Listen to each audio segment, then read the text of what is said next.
Present. Present.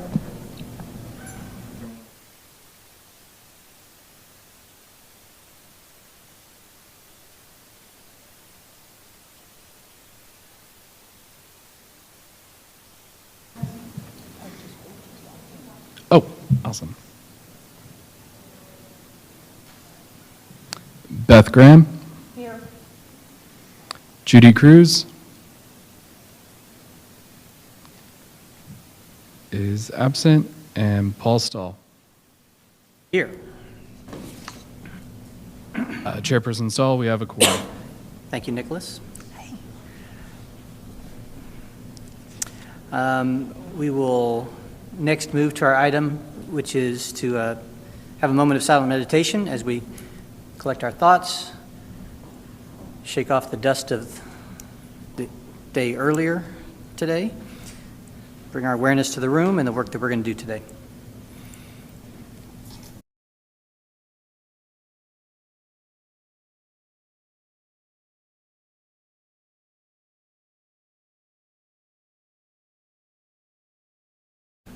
Move on to item number 1, approval of the minutes. A copy was distributed ahead of time, and there's a printed copy in our packets. I move we approve the minutes as distributed. I'll second. Second, are there any questions or comments on last month's minutes? Okay, so we have a motion to approve the minutes. Nicholas, could you walk us through a roll call vote, please? Ian Brady. Aye. Joanne Harris. Josie Martinez. Andrea Sanchez Muniz. Aye. Norma Montalvo. Fernanda Cardenas is absent. Juspreet Kaur. Aye. Graham. Judy Cruz is absent. And Paul Stahl Aye. passes. Much. Our next item is public comment.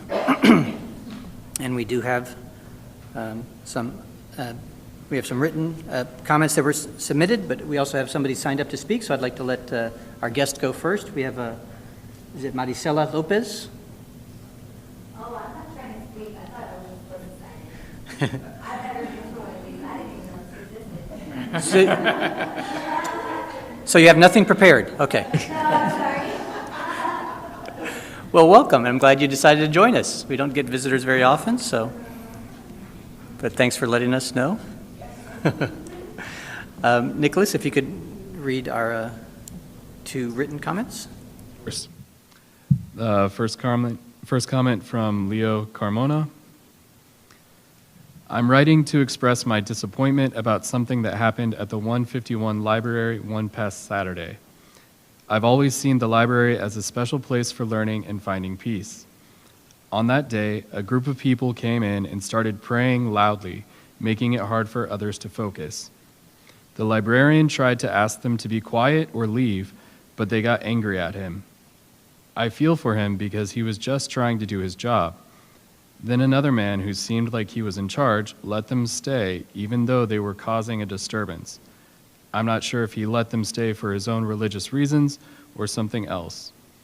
I want you to know that libraries are important because they should be safe and welcoming for everyone.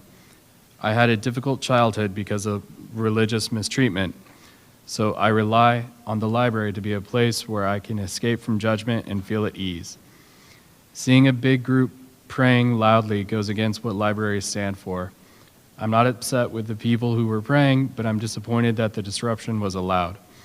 I hope that those in charge of the library will remember its true purpose and keep it a peaceful place where everyone can feel comfortable.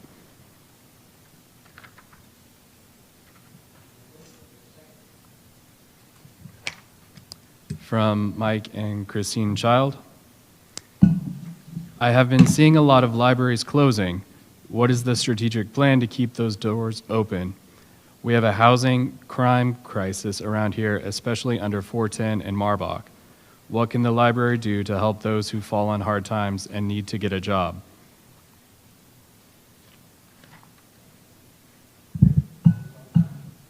Yes, sir.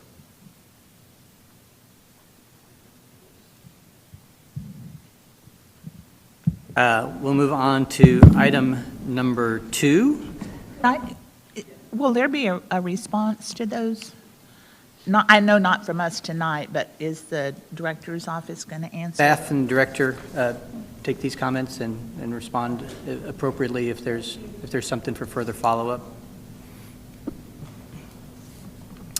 I should say if there's something they deem is necessary to follow up. Sometimes people will make comments that may not have any relevance, but item number 2, report from the library board chair.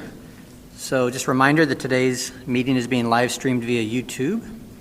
Ramiro and I, just on August 4th, met with the Deputy City Manager, Maria Villagomez. I have that meeting once a year with her as board chair as to get the briefing from the city on the library's 2024 budget. So that meeting went well. A reminder, friendly reminder, to complete the municipal leadership training. There's 5 of y'all that still need to complete that. So Beth and Josie, Norma, Fernanda, Andrea, I think reminder emails were sent out. Those that have done it, you can let them know. It's very simple. It's pretty fast.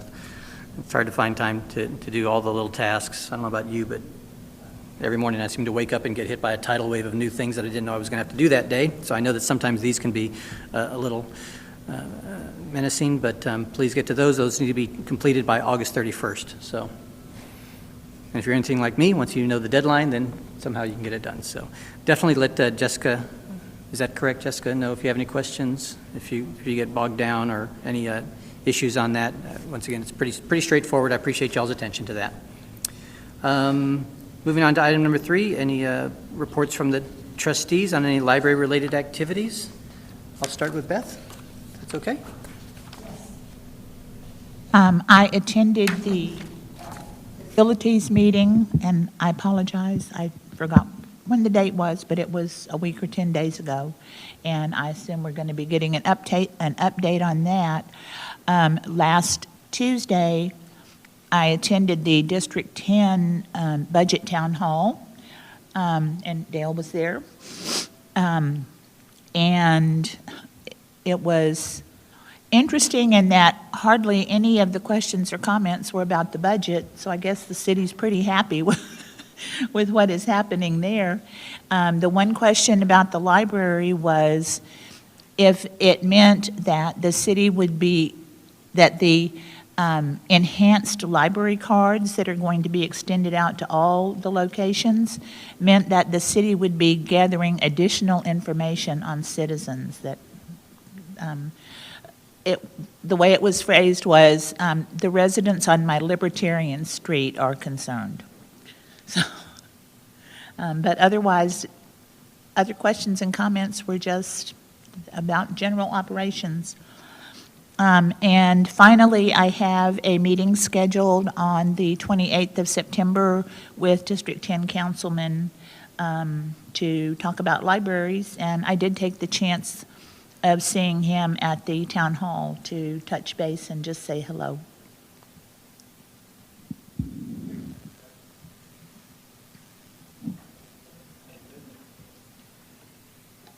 I don't have a report for this month other than the fact that I did spend some time on the coursework and did complete it, so I'll follow up with Jessica on that to make sure I get all my credit. And I have high hopes for September to do a whole lot of fun things.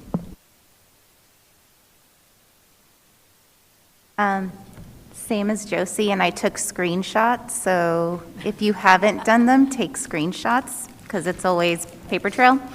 Edward knows I sent them all to him. Much like I'm sure my fellow educators, this has been an intense month, and so visiting and doing activities has been very slim. I was looking forward to going to the town hall this past weekend, and then the District 4 one was rescheduled. So I will be going on Saturday, and I'm interested to hear what District 4 and the surrounding areas that attend that one are going to say about the libraries. There's been a lot of new development in District 4, especially by Johnston. So I'm curious if they're going to bring up that library as well. So I'll report back in September.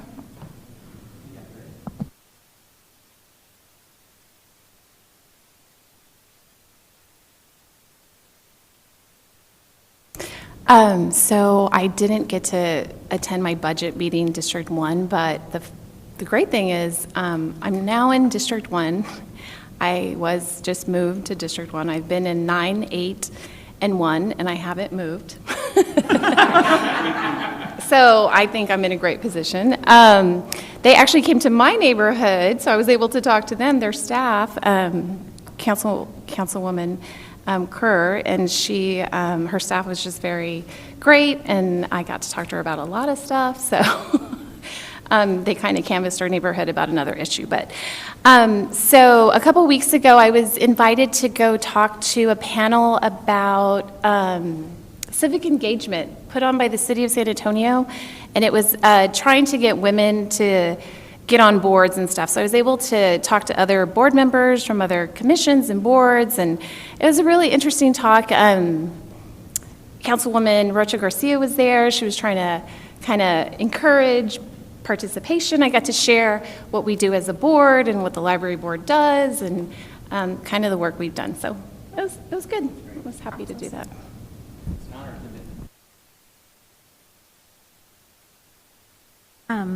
So I'll just, kind of typical summer, I did have an opportunity to meet with a couple of our council people at local events. So that's been really great. Still have Igo and Cody on my normal routine in terms of summer reading. We attended a couple of the SAPL summer reading events. I can't remember which ones at this point. Here at Central, and then also out at some of the branches. So I have to go through my pictures to try to remember that, and I didn't do that. But I did want to give a shout out to the bookseller and to the Friends, because I accompanied two of my kids down there for an interview to volunteer, and they had a little application and a job interview. It was very exciting for them. They filled it all out, answered questions, and then afterwards we perused the bookseller, and they all found books that they wanted to get and some records. So that was really awesome. And the bookseller looked really great, and it was buzzing that day. There was a lot, and it was during a weekday. So I think it was a Thursday. I think it was either a Thursday or Friday, but there was a lot of people there. So I just want to give our friends over at the Friends and the bookseller staff a shout out for that, because that was really great. Thank you. Absolutely hidden gem. I always think about who might have gotten there before me to get the old book that I missed. So I should have gotten there faster. The secret is that they have a bunch of free books right now as well, right when you walk in. And so when we were going to check out, our final bill, which is always low anyway, was even lower, because they were like, actually, this is free. And so the kids were like, oh my gosh, you can save that $1 that you promised me, right? So that was great. Brand, it's free. Joanne? Well, this was a wonderful summer and things like that, and I did view the last council meeting. I did do that at home, and I did attend one of the last Carver Branch Friends meeting. I did attend that, and that's about it for this month. Thank you. I guess Maricela did sign up to speak, or somebody did. Someone trying to reclaim their time? Is that what's happening? Please don't be embarrassed. I didn't mean to call you out there. Marcy? Well, I attended the Encino Park Branch Library Friends meeting, and they were busy planning for their fall book sale, and one of the things that was brought up was the interlocal agreement, and they did not know about this, and they're very upset because a number of people in that particular branch, because of where it's located, they live in the county.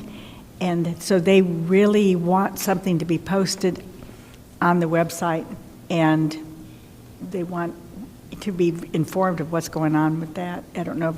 And I said that we are starting to inform people because Jessica did it, I know, at the last Friends meeting, so I know it's out. I know people are talking about it. But they would like to have an update and what they can do to help. Because most people on that particular, it's really odd, most people who are on that Friends don't live in that area, they live in the county. So that's it, thank you. And, I mean, I think quite simply, I mean, there's still an active agreement, right? But if they're concerned about that, they should be talking to their representatives of their county commissioner.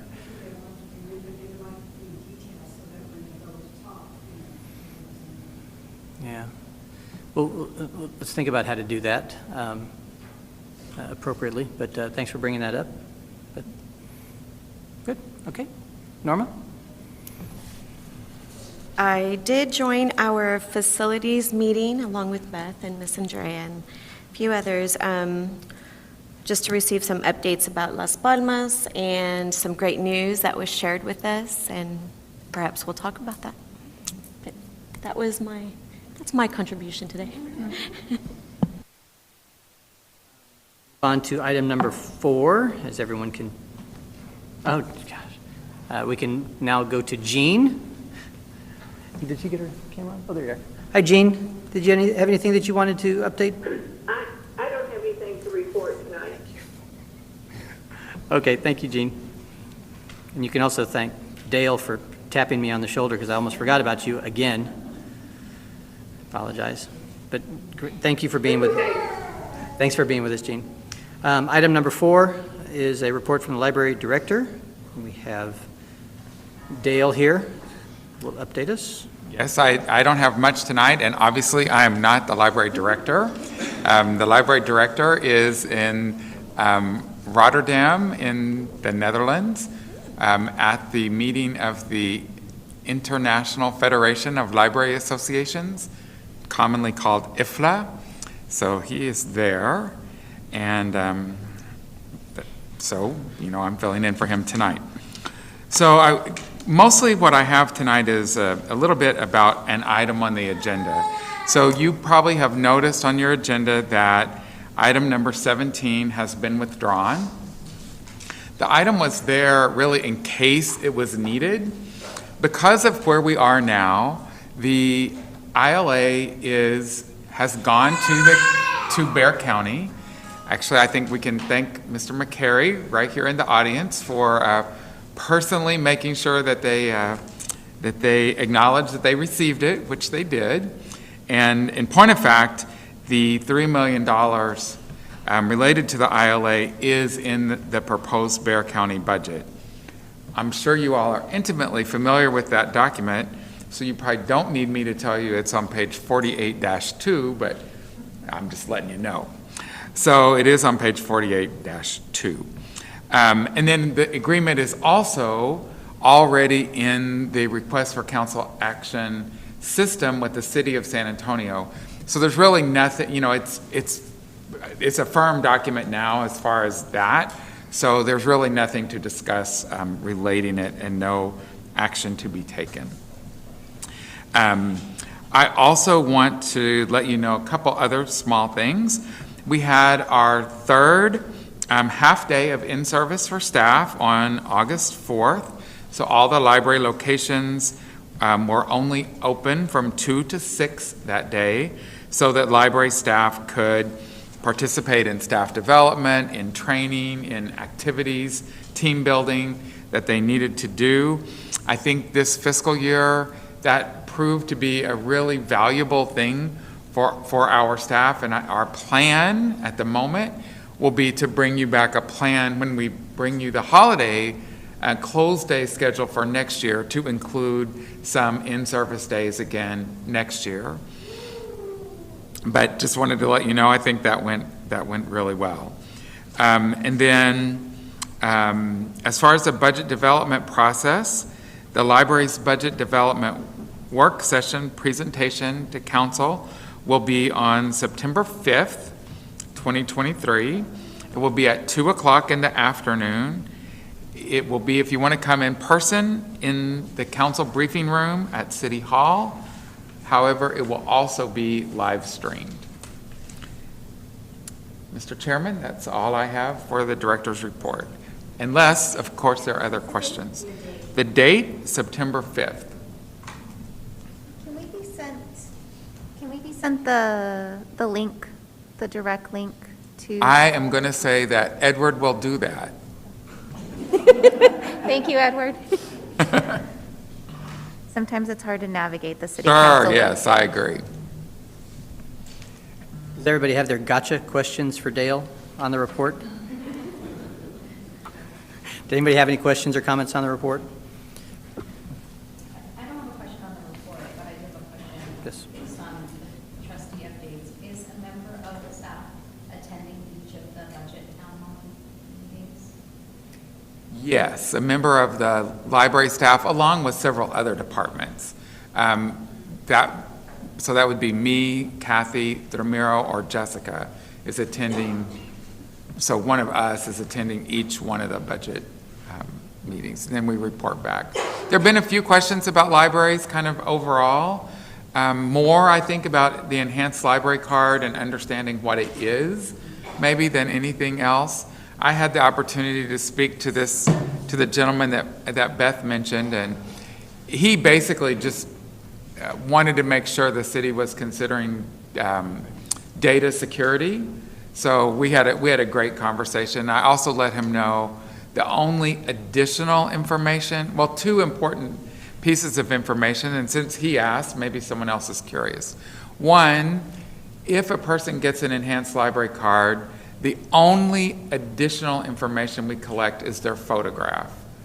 Nothing else is any different from any library card as far as data collected. Number two, and I hadn't even thought about this as a question, is this is completely optional. No one has to get an enhanced library card. So that, I'm only saying this here because maybe someone might ask you all those questions since he asked me. So obviously it would still always be optional, not required. And then also the data is protected under the same state statute that other library data about patrons is. I had two questions about that. One of the questions I had was, that I've received is how, I think the process is you make an appointment at, or you just So walk yes, in? during COVID, and you did have to make an appointment, but that's just, you had to make an appointment for almost anything. Now, you can just walk into one of the 7 locations, and then after, assuming this enhancement is in the city's budget, then, it'll take us a little while to get it implemented, but then at that point, you could walk into any library that issues library cards and apply for the enhanced library card. Other question I received was, is there any talks about lowering the age? I think after we get past this, and we see if the budget enhancement moves forward, I think that would be a good conversation for us to have with the city attorney's office. That decision about the age was made kind of before the project came to the library. So I personally, although I'm the executive who's worked most with it, I personally don't know why that you have to be 18 or legally emancipated. So I think it's a conversation we'll revisit with the city attorney's office. Okay, those were my questions. Thank you. I need to amend my report. I forgot to say something. I attended the Briscoe Library, the Briscoe Museum meeting, and afterwards I had a chance to talk with John Mofford and the staff about the library that's in there. And it's not, like a real library. You can't check out the books. And you can sit and read the books, and they're trying to develop displays that correlate with the different artists that they're having, that they're showcasing at that particular time. But, I've gone to all these meetings, and not one time has the library even been mentioned. And I brought that up to Mr. Montfort, who is the chairman of the board. And it's just not, it's really low on the radar in there. So, it's interesting. I mean, they have story time in there, for kids, like once a month. And you go to the museum for free once a month on, a Sunday. But I'm not, I said, I go to sit in a lot of library meetings, and we usually talk about libraries, but I said it's never brought up in here at all. So I thought that's interesting. I don't know why I'm there particularly. You're talking about their board meeting? Yeah. That you're But there's, expecting maybe library to be on their agenda? I would think that if I'm in there representing libraries, that they ought to have some discussion about their library. But there isn't, and I realize because it's a token library. I mean, it's just, you cannot check out books, and a lot of people don't even seem to know about it, and they have very few books to look at, and it's just token because it's there because it has to be because of the transfer from the family, the Campman family insisted saying that it has to have a library in it. And so that's the reason why. But it seems like they're really on the move in there. I mean, with their patio out there does $1 million worth of, business a year. I mean, they're really on the move. And it seems to me that space could be utilized for something more, better, but because it's not a real library, so I just thought that was interesting. Okay. On to item number 5, budget report for July 2023.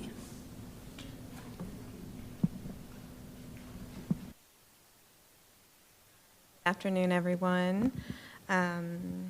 If you don't mind, turning to the green pages in your packet, and if you're viewing it online, it starts on page 80. I'm going to be giving a brief overview of the library's operating budget. As of the end of July, 83% of the fiscal year had elapsed, and we were at 82% spent, including encumbrances, or 80% without them. We continue to be slightly behind in the capital outlay category, but it's mainly due to timing differences. We're also seeing some savings in the electricity and water compared to the revised budget. So under the 23 major gift section, we're at 66% spent on the annual gifts from the foundation and the Friends. That's my overview, but if you have any specific questions, I'd be happy to take them now.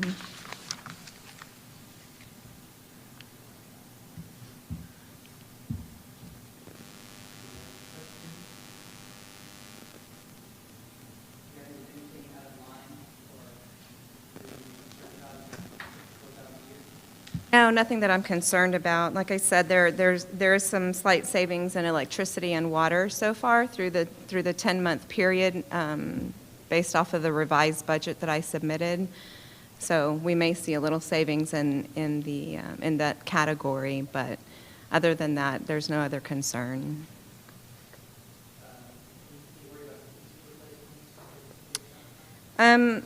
Pretty much the fiscal year 23 full budget will be carried forward.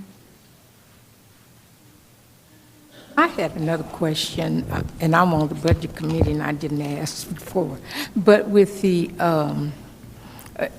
cooling centers that they have open, I know that would increase the overtime. But how many employees do they have to have at the cooling centers when the library section is closed? They're activated and it goes past normal hours, Dale? Yes. I don't think, unless I'm mistaken, I don't think it's a given that we get, that there's overtime. Well, it almost has to be even with the voting, because they start voting at 7 o'clock in the morning. And and then with the cooling, they stay closed, they stay open longer than they would normally. So the public service administrators in particular do a really good job of asking first for exempt employees to staff those additional hours. and adjust their schedules, you know. So typically, it doesn't actually result in a lot of overtime. So we're able to kind of move staffing resources around so that we're covering that additional need. And then the other part, and I hesitate to go down this rabbit trail, but I guess I will, is that when the libraries are open as cooling sites, it's during our normal hours. And then if there's an extraordinary need and the cooling centers are activated, that's when we extend our hours. Yeah, so in short, it doesn't result in a lot more budget expenditure because we kind of manage the staffing using salaried employees. Yeah. Question, Joanne? Any other questions on the budget? Okay, thank you, Gabby. Moving on to item number 6, a report from the Executive Committee. We met on August 15th to set this agenda, as well as to discuss the ILA. Item number 7, a report from the Budget Committee. Just Bree, I understand y'all did not meet this reporting period? Yeah, we did not. We did not meet, and I think our next update will be after next week, right, Kathy? Yeah, after the 5th. Thank you. Item number 8, a report from the Facilities Committee. The Facilities Committee did meet, and we had a lot of updates, a lot. Good afternoon, updates. everyone. We pared it down a little bit from the Facilities Committee meeting, but we do have a few updates for you today, and then we have the full construction report in your packet if you have any other questions on any of the other projects that we're working on. Edward? Or do I run them from here? Oh, nope. So the first update we have today is going to be the Guerra Branch Library. You may have heard about this location. We closed it on August 21st. That is an HVAC project that we've been waiting quite a few months for the contractor to get their equipment, and it finally did all show up about mid-July. So we had some discussions internally about how we can begin the work as quickly as possible because they were having some serious problems over there of keeping the building cool. So we were able to close on August 21st. Contractor is in there now starting to demo all the old equipment and start bringing in the new. So we're expecting to be reopened in 10 to 12 weeks. We are also going to be working on some parking lot improvements, and we're coordinating with the contractor and consultant on that work to have that done during this closure period as well. The interim service is being provided at the Gill Community Center, and the hours are on the board there Monday through Friday. The next location would be the Maverick Branch Library. That closed on August 1st. That is a deferred maintenance project. It's an interior renovation. We're replacing the carpet, painting walls, restroom renovation, and some millwork improvements. We have been communicating with staff and patrons and stakeholders to keep them informed of the progress. We do have a couple of photos to show. We've put some new flooring in place, and I can't really see too good on the carpet on the flooring, but we'll have better pictures next month after the project's primarily completed. So, but we are moving forward on that one. The next project is the Great Northwest Branch Library. That actually just closed on August 7th, so that one is just in the beginning phases still. That project is, actually that and Maverick are both scheduled to reopen early October. These ones don't have any interim service at these locations, but patrons are being advised of the nearest closest branches. The Las Palmas Branch Library, that one is moving along. That is a combined project for the 2017 and 2022 bond projects. We're having continual meetings on that to keep the design moving forward, which you all approved a couple months ago, so they're getting ready to get pricing together on that. One of the pieces of good news we had this past month was that the public art funding has been allocated for this project. We've heard that there's going to be approximately $300,000 allocated for a specific art piece. The art process is going to take probably about 2 years, so when we reopen Las Palmas Library next summer, the art won't be complete, but that's going to be a process that we'll work on, and there'll be a whole process with public art that we'll work with the board on as far as the selection process. So I see Norma's excited about that, so that's a good thing, yeah. And then the Central Library Texana project, that also is moving forward. We've run into some budget issues with that. We're working with Public Works and the contractor to continue negotiations to try to get the numbers down a little bit better. So we'll update you when we have more information on that piece. The 2022 bond project here at Central, that is a similar situation. We're running into a lot of static as far as budget goes, so we're coordinating with our architectural team and with Public Works to get the best programming that we can get out of the 22 bond project. The Carver project, that's moving along. We're starting to have some programming meetings on that. The architects are getting a little bit more involved. We are also getting public art at that location. That's going to be another $300,000, and that one we will be able to coordinate with the project to make sure that when we reopen, we'll be able to have the art open along with the new building. So, and there will be involvement. We have been assured by Public Art that there will be involvement with the library board in the selection process, and however involved we want to be in that process. So. Main Soledad. I don't know if you all noticed on your way in today, but we've got some trees growing out in front of the building now, along with some other plants. And yes, they do have irrigation in place, and we're going to do everything we can to keep them plants and trees growing even in this hot weather. So we're really keeping up on that. That looks like it's going to be done in the next 3 to 4 weeks. So they're going to be repaving about mid-September. So I know our board meeting, I believe, is not here next month, but by the Katrina Ball and the October board meeting, the construction should be over with out there, and you guys should have a clear, smooth ride in. So as long as they don't come back and say that little rain we had yesterday put them back 2 weeks. I'm hoping not. So, but they're doing everything they can to finish that project as quick as they can. So. And then the World Heritage Center. So that's a project that's going on over at the Mission Library. The building, as you can see, is starting to go up, and it's coming along. It's looking really nice out there. There is going to be some SAWS sewer work that has to take place on the ring road. And if you can go to the next slide, Edward. So as you can see, the red area there is a section of road that's going to be completely closed off. SAWS has to get in there and do some sewer work. So they're going to be not rerouting, but they're going to be directing all library traffic to come in off of Roosevelt Road, and then all of the YMCA traffic would come in off of the ring road. There's a big plan going on. We just met with World Heritage Organization and Public Works this morning on discussing a sign package, and we're going to have road signs out there, all kinds of packages. We're going to get information out to all the local communities, so everybody's going to know about this. There is a phase 2 work coming up that's going to involve even more invasive entry into the library, but we're still working on details with that with World Heritage and with Public Works, so we'll bring that. We'll be hopefully giving you an update on that next month as far as how that's going to impact the library operations. But for now, we'll keep a close eye on this. This operation is supposed to start September 18th. The actual work is supposed to start September 18th, and it'll take about 8 weeks to complete. The fencing should go up the week before, so people will start seeing fencing go up, and I know that our communications team is going to be working with World Heritage on coordinating all the signage and everything. So. And I think that's it for the updates, in case there's any other questions or concerns. Mark, sorry.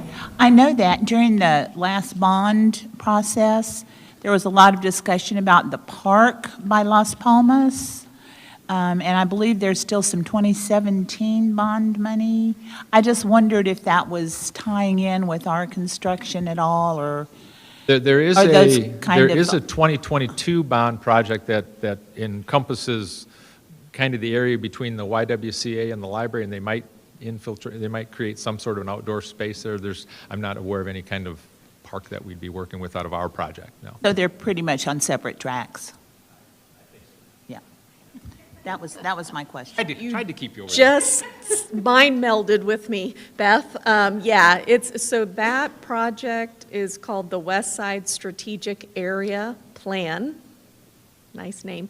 And it is part of the 2022 bond funding of $5.25 million, along with the Las Palmas Branch Library improvements, but it really is running on a separate track. And so there was a study done with an outside consultant of what the needs might be to better connect the library, the Benavides Center, of course, the other half of the library building, and then the YWCA, but also that park area. And now I think they're trying to scope to the funded amount and see what the priority improvements are. And those are exterior improvements. So we are supposed to have a meeting soon where the library's been invited as a stakeholder to hear more information that we could then share with Facilities Committee. If I can just add a word or two to that. Absolutely everything Kathy said, and then I believe Parks will be looking at their part separately because, of course, the Parks bond is separate. So they'll be looking at, what funding would be appropriate for their part of the plan.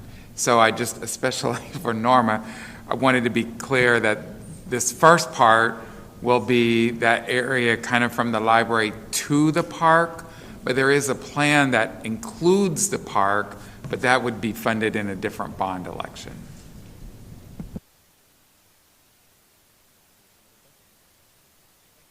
Mark. Item number 9, a report from the naming committee. Judy? We did not meet. Okay, thank you. Item number 10, a report from the ad hoc ILA committee. I'm sorry. A report from the ad hoc board policy committee. I've got my ad hocs mixed up there. Is that right? Did I miss 10? I'm sorry, guys. Running out of excuses here. Item 10, report from the Public Relations Advocacy Committee. Jean, is there any report? I don't think y'all met. We did not meet. Thank you. Back on track. Item 11, report from the Ad hoc Board Policy Committee. Jean? Well, we are sort of meeting, if I can phrase it that way. I Work on things that are ready to get ready for the board. If you'd like, Jean, I'll just add that the committee met on August 10th. The next item that the committee will be bringing to you, the trustees, is a policy relating to rental of library spaces, meeting rooms, and so on. And then the next policy after that we're going to be working on is the emergency closure policy that you all have approved in the past. We're just going to make some updates to it. Great. Okay, thank you, Jean and Dale. Item number 12, report from the Ad hoc ILA Committee. That's me. We did meet on the 15th, and Dale gave kind of the good update of where we are with that process. Item number 13, a report from the San Antonio Public Library Foundation. Hello, Amy. I'm not sure whose idea it was to launch Bookmark the Town right before Katrina Ball and right as we launch our next literacy caravan season, but of course it was me, but now we're all regretting it. It's a busy time over at the foundation. So tonight I brought with me a Bookmark the Town sign for each of you over there, so make sure you pick that up before you go. There's also, Jessica has the flyers. It's a one-page flyer that tells you all about it because you know your neighbors are going to ask you about it. And also make sure that in that green section where it says I recommend, write with a dry erase marker, unless you only have one book that you'd like to recommend and you don't ever want to change it. Then you can write it in whatever you want. But I would recommend writing with dry erase because then you can change it if you like to. Or, you know, if your kids want to put their book on there for a little while, then you'll be able to do it all on one sign, or you could get multiple signs. Completely up to you. But there is a QR code on these signs, as well as on the flyer, and if any of your friends want to go on and get their signs, they can just use that QR code or go to our website. So it's right on the landing page of our website with the logo and everything. I also brought the mug and the bag so you guys could see it. Turned out super cute. You can get those at our office if you're interested in those. And then September 12th, we launch our literacy caravan. our next round of Schools for Literacy Caravan. We are seeing 12 schools this year, and we are really excited about going to every city council district in the city this time. So we're really branching out with that program and continuing to get good grant funding for that. So we're super excited about the Literacy Caravan. And then also, of course, we are coming up on Katrina Ball. So everything at the office is monarch butterflies and coming up with lots of crazy ideas. We do the team of guys that constructs our altar each year. And so for those of you who have not seen it, 2 years ago it was 12 feet tall. Last year it was 17 feet tall. This year it's going to be 20 feet tall, maybe a little taller, depending upon whether or not we can get a scissor lift donated. But we are, once again, going to go all out with that.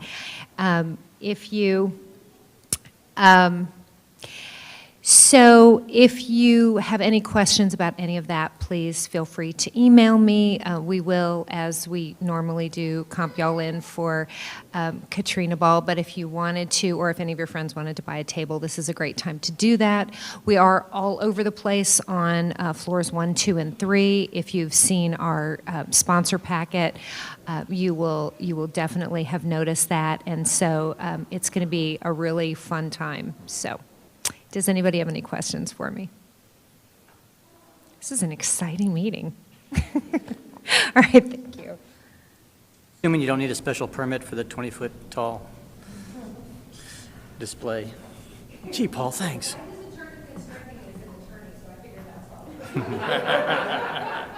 It's been covered.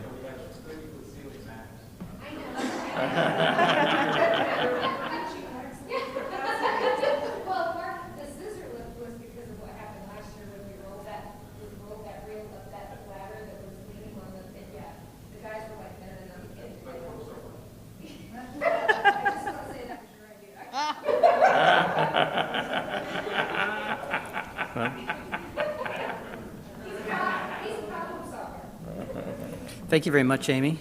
Item number 14, report from the Friends. Well, we're not exciting like these people at the foundation. We don't need scissor lifts. But so upcoming is our Arts and Letters Awards. That will be November 12th at the Mission Branch at 2 p.m. The deadline for nominations is September 5th. And they are online. If you go to the Friends website, there is a link to the JOT form. And if you're having problems, just let me know and we'll figure a workaround on that. So we do encourage all of you to submit nominees. I know we had one of Marcy submitted one last year that was a winner, so that's great. We have 5 categories of awards. We have Artistic Merit, Arts Education, Legacy, Public Leadership in the Arts, and Rising Star, which is our young artist. So I encourage you, especially for you teachers out there who may know some budding talents out there, that's a great category to enter because they don't have to have a lot of experience and a huge CV to back up their work. That's what we're looking for, something new and creative there. So continuing in September, on the 16th, we'll be having our strategic planning session with Rosemary Fry. This is a follow-up from the study by M.J. Gomez and Associates. That was one of the recommendations. So we're going to be moving forward on that with the focus of drafting a mission statement and figuring out what our long-range goals are. And thank you, Jaspreet, for the plug for the bookseller. We have been doing really well. This year, as through end of July, our year-to-date net revenue is $29,000. So, which is really, it's wonderful. We're starting to really make the turn back to pre-pandemic. So we're excited because that is going to be really helpful when it comes to making our year-end gift to the library. So that's what's going on with the Friends. Any questions? Questions for John? Thank you all.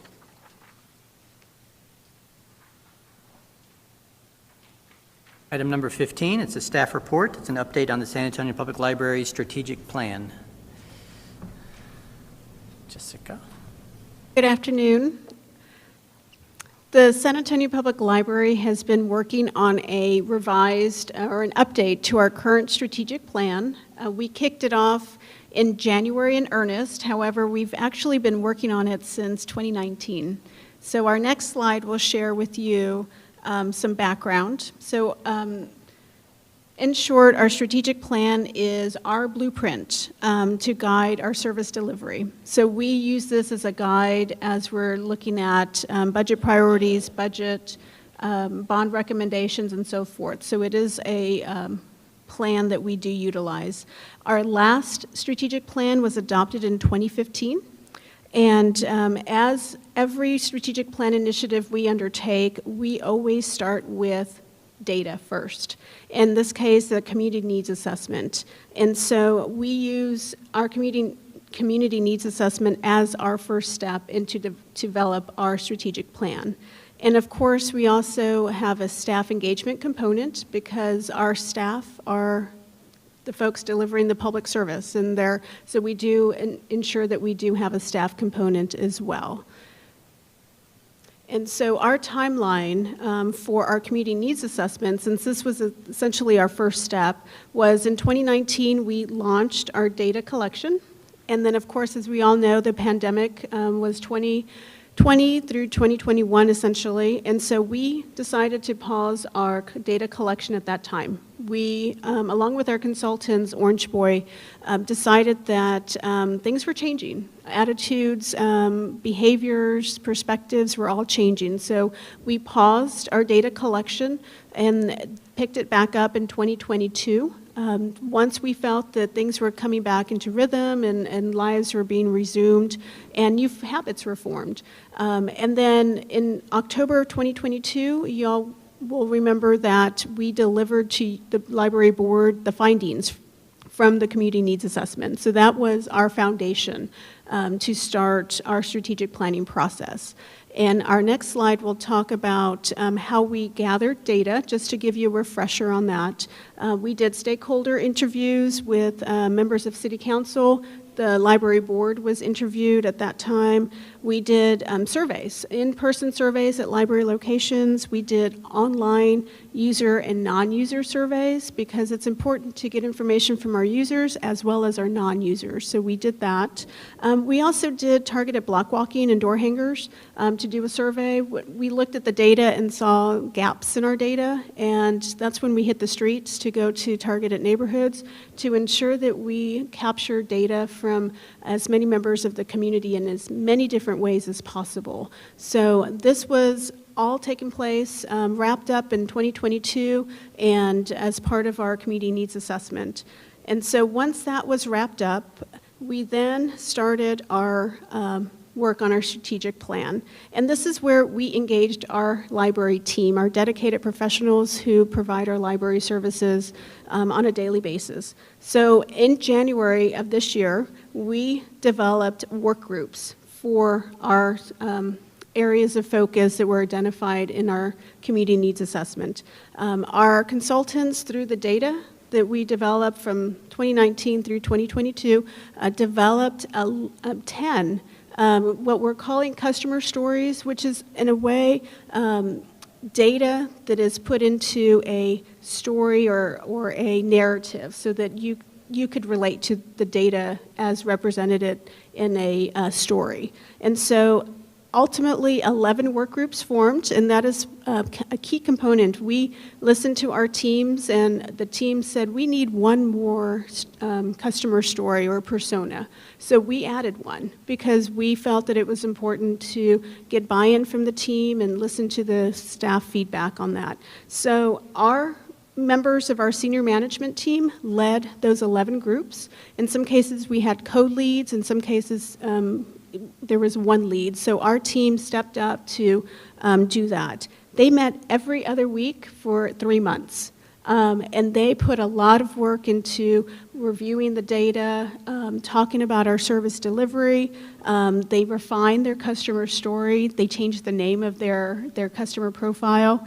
And then in August, we worked with each one of these work groups to develop some strategy information that would be shared with the entire organization so that then we could get feedback from the entire organization about the strategic plan areas of focus. So we've been hard at work. Our teams have done an excellent job thinking about their customer stories and our service delivery and looking towards the future.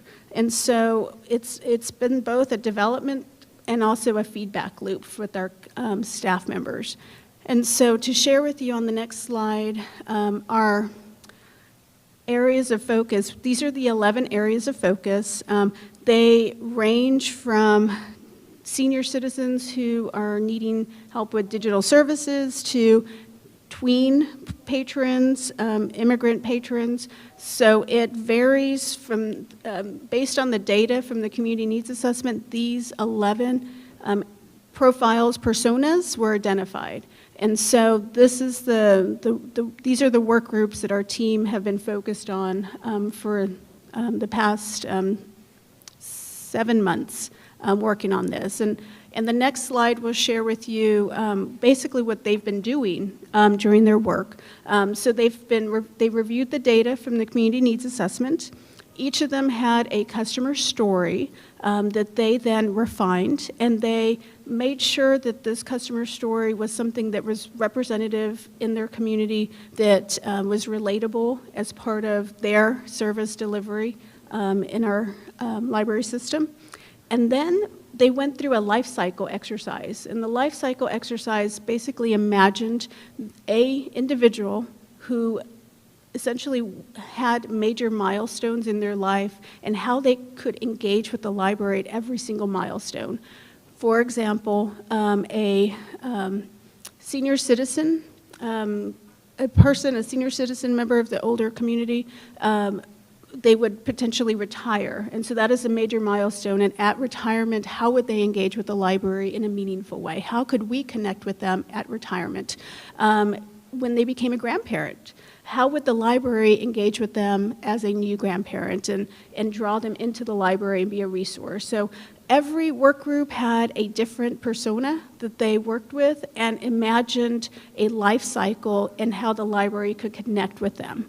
And then finally, tactics. Once their story was finalized, their life cycle was identified, then the work groups worked to develop tactics on actual programs, initiatives, and to talk about how the library could bridge those connections, could have this meaningful engagement with the patron, because we not only want to connect with them, we want to have a meaningful engagement that's back and forth, where they continue to use the library and see us as a resource.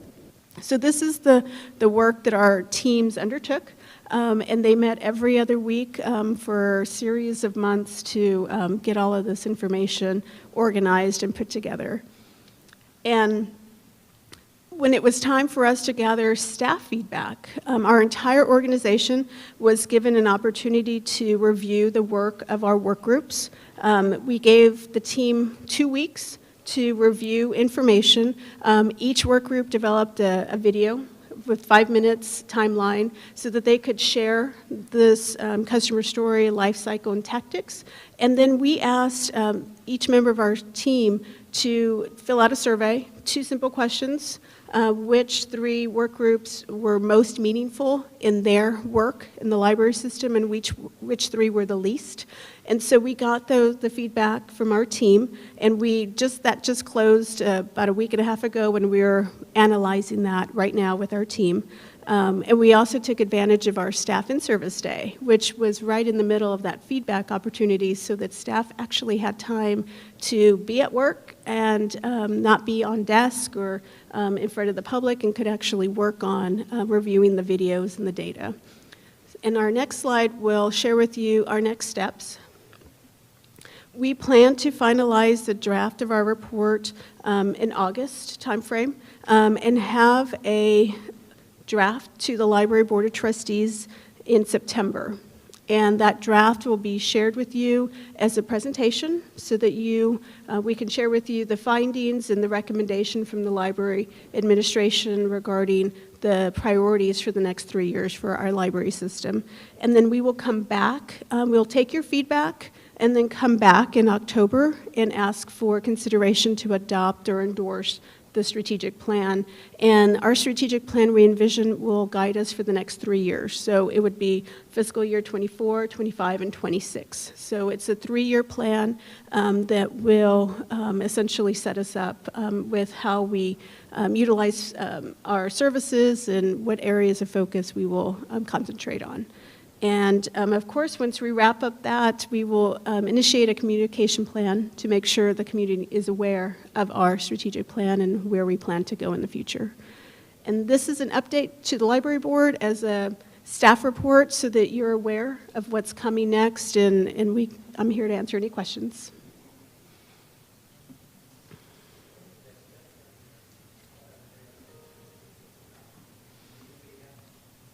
Have any questions?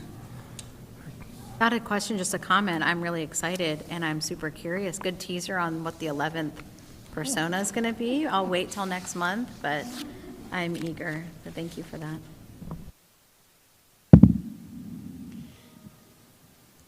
I want to say, first of all, that this looks like a very thorough and thoughtful approach. It seems that it's all outer directed toward the community, and I wondered if there was any consideration of what might be called internal issues, things like organizational health, staff development, that sort of thing. It is right now. The strategic plan update is outward facing, but that does not mean that we haven't stopped working on what I call the 3 core pillars, which are collections, our staff, and our buildings. So our organizational health unit was actually born out of a prior strategic plan. And so that department continues to work in the organization. And a lot of what some of the tactics that came out from our work groups do talk about some organizational priorities. So I think it'll work hand in hand. Essentially, we will keep working on org health. It's an important component. Our staff are vital to our operations, so we're not going to lose sight of that, and we will make sure that we note that in the document, that although these tactics are outwardly focused, we do continue to make staff a priority.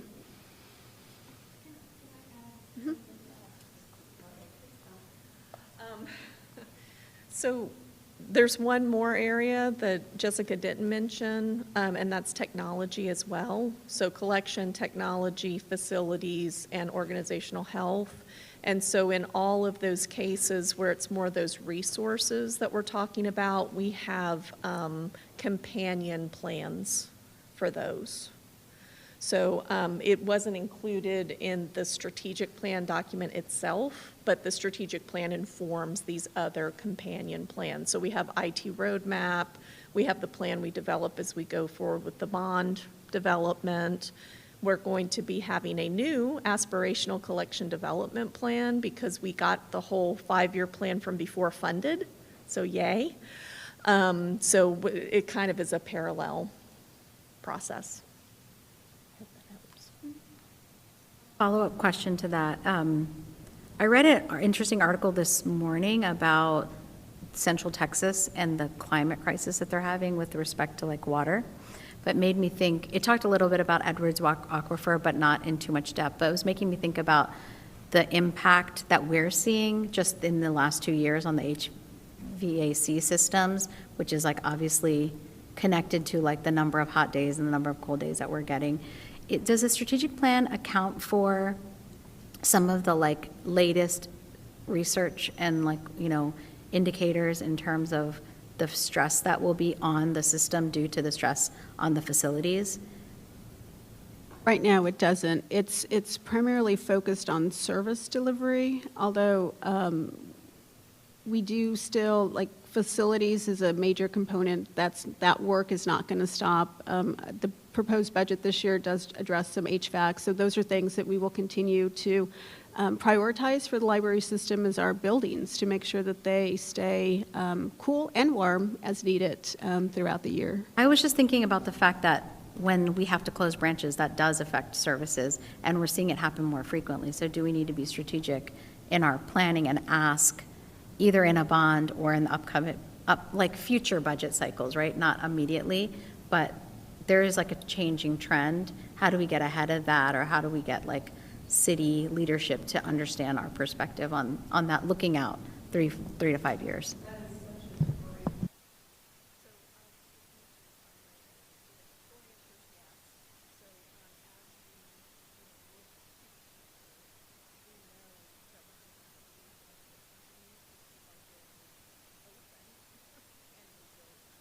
So a couple of things are happening, and one was something that Mr. McCary had just shared with us a couple of weeks ago.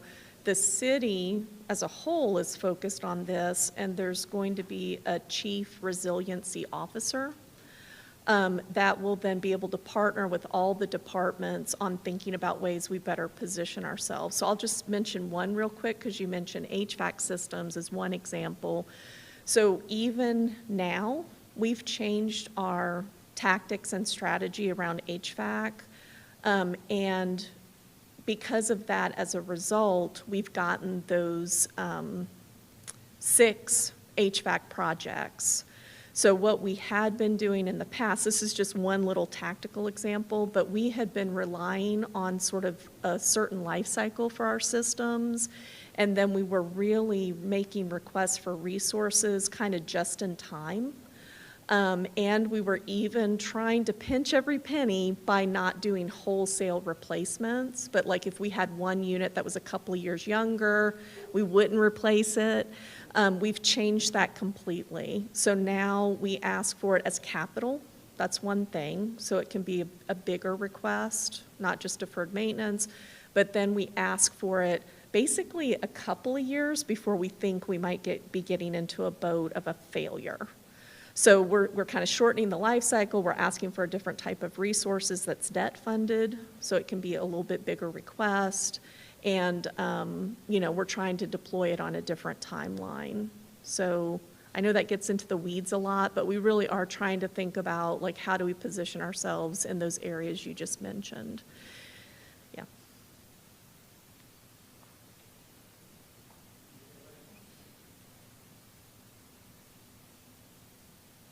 I think it's as a foundational document to help inform, so many different areas strategically. I think that's exciting. I appreciate the hard work that y'all have done on that. All right. Move on to the next item, our last item, staff report, back to school report related to the myriad of resources and services the San Antonio Public Library offers to local students. And it's my pleasure to introduce Crescencia Huff. She's presenting on behalf of herself and, of course, Jennifer Velasquez, and more importantly, all of the public service staff here at Central and in the branches who work with students of all ages.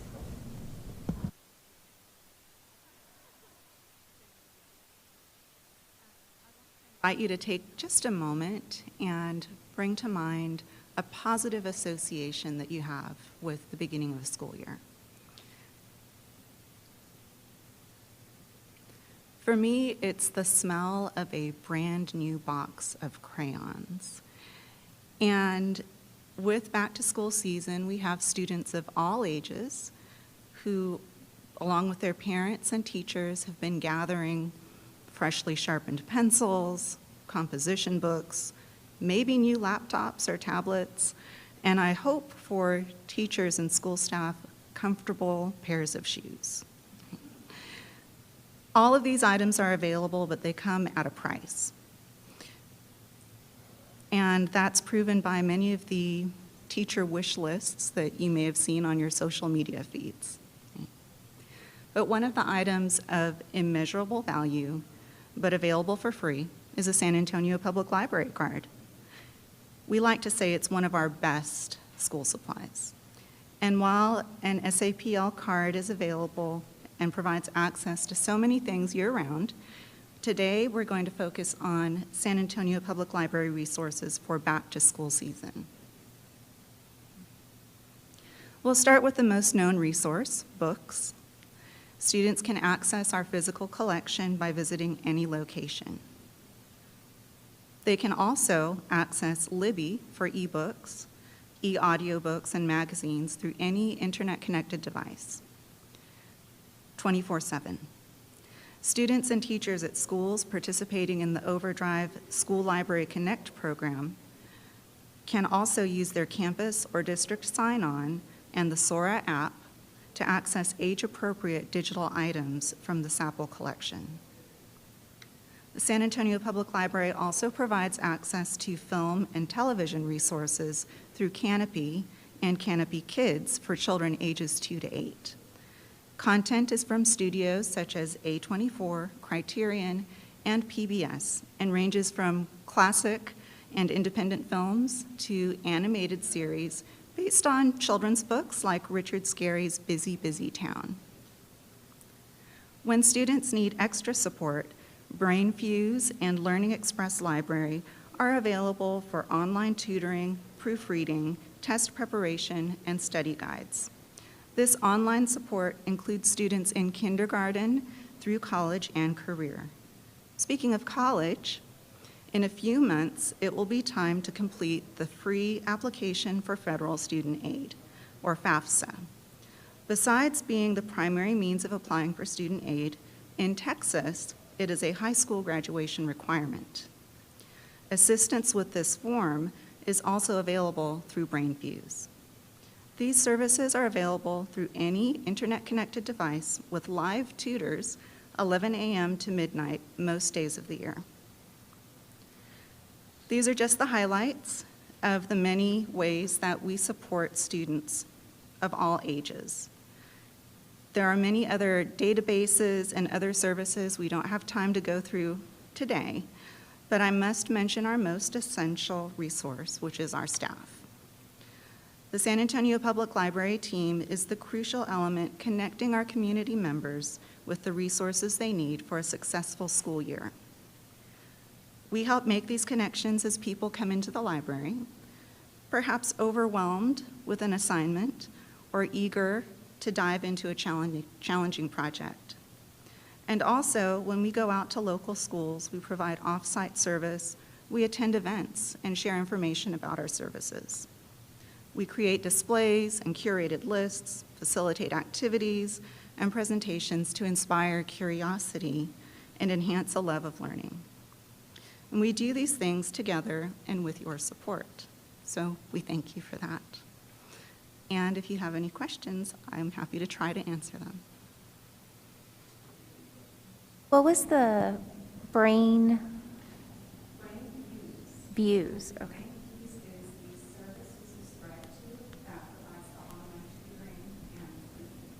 Perfect. Canopy, what were the two again? Canopy and Canopy Kids. So they're both available to anybody with a library card. The Canopy Kids has content specifically for children ages 2 to 8. Thank you. I'm just curious, do you have textbooks that the kids can take out? Or, I mean, I just, it's been so long since I've been associated with kids of that age. It seems to me that'd be a great service, particularly, you know, for people who have to buy their books or, you know, I'm not sure if that's available. Textbooks that are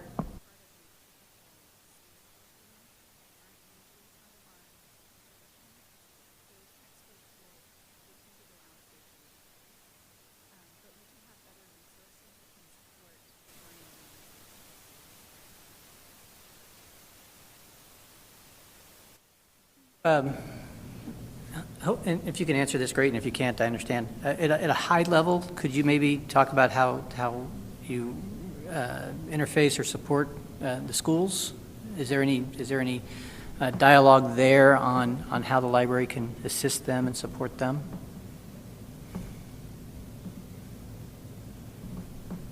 We routinely reach out to the schools in our neighborhoods and are constantly trying to build the relationships with the teachers, the librarians, and the other staff there. So that is one way that we try to support them. It may be that we are going out and invited to different events and functions that they have at the schools. We also will frequently have school groups come to visit the different library locations, and a lot of it is in that relationship building and making sure that they're aware of the resources that we have available. Great, thank you. I was hoping that that was kind of the general flavor of it, which was to foster those connections and those relationships and to make sure that they understand that we'd like to be a resource to assist them and support them. So, good. And I'll just add a tiny bit to that, which is that we also work really closely with the Education Service Center, Region 20. That gives us a way to work with all the school districts as opposed to, only one at a time. And then I think a lot of important work happens at the Texas Library Association level as well. So the focus may be more statewide in how public libraries and school libraries can collaborate. So we do it all the way from the individual teacher and librarian all the way up to the statewide policy issues. Top down. Hope over at Bazan often reaches out to me and neighboring campuses. She is really crucial to our campus with our book club, so she's really active. Yes. I was just curious. In my home library district, like back in Maryland, they would pass out in certain schools, especially for elementary school, like a little bookmark that just had the name of the library and like the library system and a quick tidbit of like, tutoring or like whatever they had. Is there something similar? I know like we're going away from paper generally, but it seems really effective in getting the message out to parents. Like, I think it's awesome that you're working with like a lot of teachers and librarians, but I wonder sometimes if parents know that the services are available. And I was kind of thinking specifically when you showed the tutoring, because I think that can be really helpful. Is there anything like that, like any targeted campaigns to like get the word out by like having the students take something home?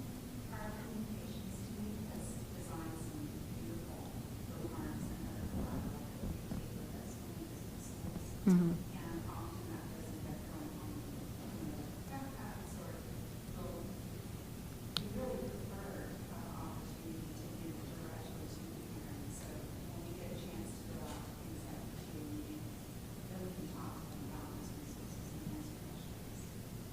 That seems like it would be something that would be really cool. I know we don't have the manpower, people power to do this, but like at the back to school, meet the teacher events, there's usually like little stations.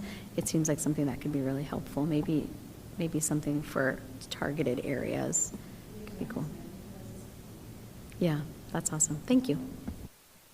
For me, the beginning of the year is incomplete until we have our open house for the beginning of the school year and make sure that we invite our local librarian to that. I mean, it's so hands-on, and they bring activities with them, and they're just really present, and they make sure that the families walk away with information that they need. Seems like at every turn, increasing community awareness of the services, of the myriad of services that library provides and can provide that's just a consistent challenge and a consistent opportunity, right?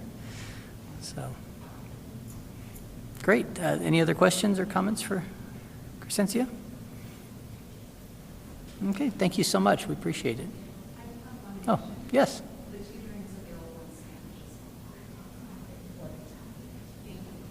Wonderful.